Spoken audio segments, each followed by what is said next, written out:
No, three things: the historical connections, how things travel and circulate between the two societies, and how comparisons can start happening salutary. It's too early in this literature to praise, criticize, condemn. We need to debate these issues in their detail, in their historiographical accuracy, but I'm not interested in to start with two broad questions. The first question is, for you two, who spent a lot of time trying to kind of discipline the voices in this volume, for you two, what is exciting about this adventure that you're beginning without many precedents? And secondly, what do you think in terms of this volume can you tell South African scholars of what ought or not ought to be done, oughtn't to be done? So, a broad question, what is it to you? I think there's enormous amounts that is extremely exciting. As you say, it's this huge, vast field, which in some senses, the more you work on it, the more you understand how enormous it is. And if I could just actually pay tribute to Uma Jepela-Leslie, who really is the kind of pioneer, we sort of follow in her footsteps. So, Uma, thank you for opening up all of these paths. I think the really interesting thing about thinking about South Africa, India, and the Indian Ocean is that you are forced to think in a huge, deep historical archive.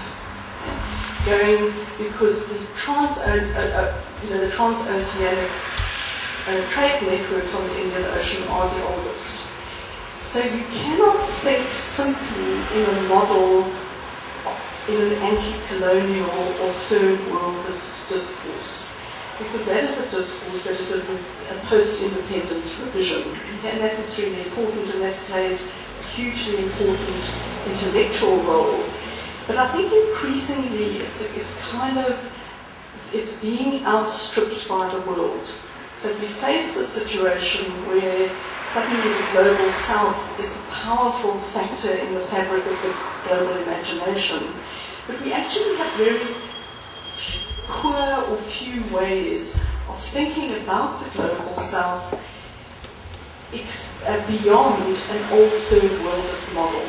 So the old third worldist model was the global south belongs together because we were all previously colonized countries, and it's a narrative of shoulder-to-shoulder solidarity. Now the global south is now so variegated and so diverse and so internally contradictory that narrative simply doesn't make sense. And I think it's very interesting to use the Indians' long perspective of the Indian Ocean to think about those sorts of issues. Okay. Well, I agree, obviously, with everything Isabel has just said. Especially, one of the things we really found out as we drew together these people with this collection was the idea of rethinking the global south and not having it be something that gets intermediated by the north somehow. And usually, a lot of these comparative type of books and scholarship are often by northern scholars that then come and look at these comparative projects. So for us, it was really trying to reimagine a new way of thinking about the South-South relations that transcends this third world discourse that we're talking about. But I think another really interesting and exciting thing for us, was both places, India and South Africa, have very strong, vibrant, extraordinary academies. They have strong scholarship. And they're impressive and extraordinary in their own right, both places. But both places have opted to focus on their own countries and their internal boundaries, and have not looked elsewhere. And when they do look elsewhere, it's often to the north.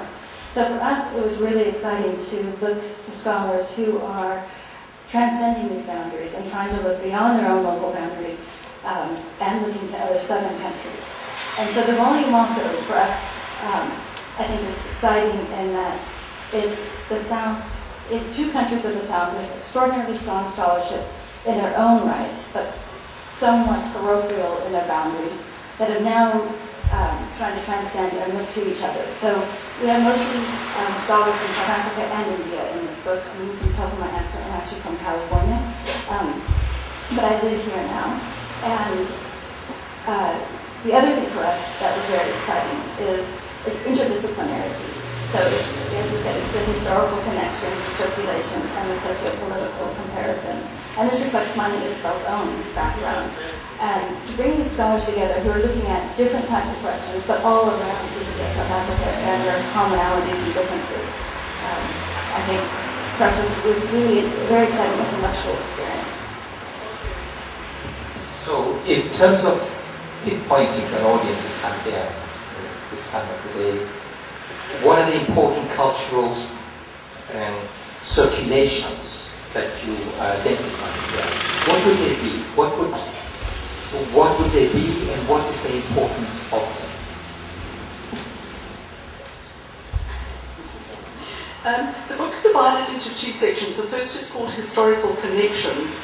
And I think what that seeks to do is both build on the kinds of forms of circulation that are relatively well known.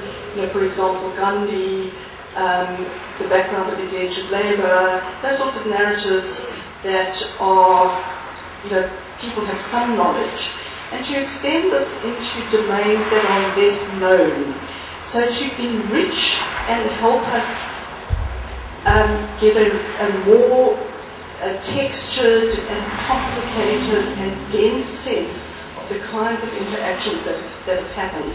So there's a piece in the book called Gandhi's Printing Press, and it draws on very fascinating research, which is really trying to understand the Indian Ocean as a set of linked port cities. And what the scholarship says is, if you look at the colonial Indian Ocean, all around the port cities of the Indian Ocean, you've got groups of intellectuals, some of them diasporic, some in quote-unquote indigenous, and all of these groups were dreaming. They were often small groups with big plans, you know, pan-Islam, imperial citizenship, various forms of socialism or communism, Hindu reformism, pan-Buddhism.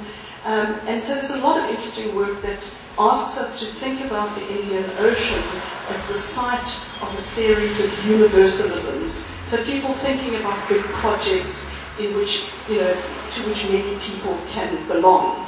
And these Indian Ocean projects of universalism were often then pursued by, jointly by these people in the port cities. So there were newspapers, activists, Arya Samaj missionaries, pilgrims, moving around, sharing ideas, sharing print culture, sharing equipment, and supporting each other.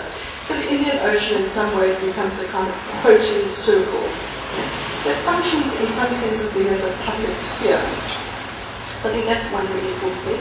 And there's a completely fabulous piece in the book by a historian, P.K. Datta from Delhi University, on the way in which the Anglo-Boer War was understood in India. And it's completely fabulous. It really makes you rethink the Anglo-Boer War quite dramatically. It looks at the Maharajas in the princely states who generally supported the British, and sent out crates of biscuits and cigars and tents and horses. And then, of course, most anti-colonial activists were, in fact, these country Boers. So it's a really new take.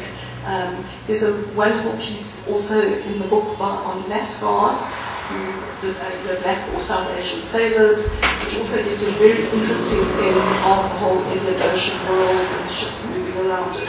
So it's really trying to invite us to think about the unknown and the very dense and rich sense of historical connections that do exist.